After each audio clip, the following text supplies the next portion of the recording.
expert warns that the EDSA rehabilitation could trigger economic losses worth trillions of pesos if not managed properly. We have the details from Su Jin Kim. The government's enforcement of an odd-even vehicle scheme on EDSA in line with a 2-year rehabilitation project is raising some concern from economists and business groups who warn of billions in economic losses, disrupted logistics, and heightened inflation risks. According to Sir Percival Reyes, director of the Ateneo Center for Economic Research, the limitations on mobility along the country's main business artery could slow economic activity and trigger inflationary pressures. So all told, the daily losses, if you add them all up, and they run in the billions, by the way, if you add them all up in 1 year, they actually can outweigh GDP growth. So that's how big it is. It can range trillions and even be greater than GDP growth. But beyond a certain threshold, congestion begins to become a drag on growth. Specifically, if your congestion gets to be worse than 35 to 37 hours of delay per commuter per year, okay, that will have an effect on your economy. One of the country's largest business organizations, the Philippine Chamber of Commerce and Industry, shares that sentiment, particularly in the logistics sector, where companies are already feeling the strain. But definitely it will have an impact on increasing the logistic cost of many operations.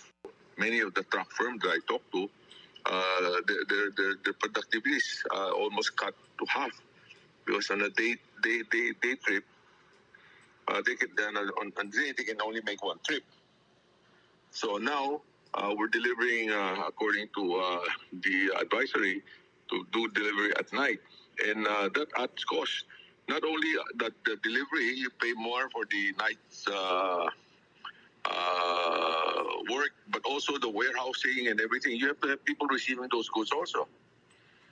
So that takes a big chunk on the cost of operations for many companies. The delays in the transportation of goods and services, that will have a lot of cost also, no? Gasoline being burned in traffic, okay? The delays, all right? Not to mention the negative externalities, the pollution that is going to be, imposed upon the environment. PCCI Chairman George Barcelon points out that night shift differentials alone could add 30% to operating costs, a burden likely to be passed on to consumers. So this cost will be passed on. In the retail and mall sectors, foot traffic is expected to drop significantly, potentially leading to losses for Metro Manila-based businesses. I can see that some of the service sectors, restaurants or whatnot, will be affected, because when you think that traveling before will be, let's say, an hour, now becomes 2 hours. That will discourage you, to try to go towards that direction. If not, you have to route your way, and we really don't have many alternate routes to go from one side of the city to the other side of the city.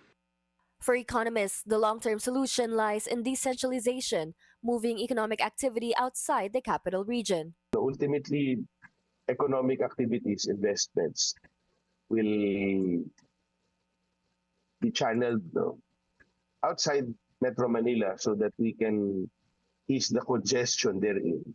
Okay? And that, of course, will come with investments in infrastructure. That's really what our long-term planning, economic development planning should be about.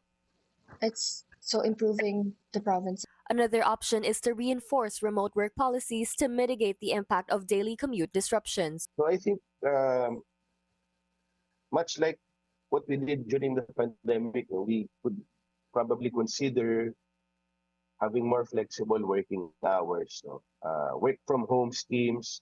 And it has, one thing that came out well in the pandemic, we could do that, we could implement it, given, of course, our technology, what we knew then and what we implemented then. Business groups are calling for clearer guidelines, transparent exemptions, and stronger coordination between transport agencies and the private sector, warning that without these, the cost of the odd-even scheme may far outweigh the gains. Su Jin Kim, Billionaire News Channel.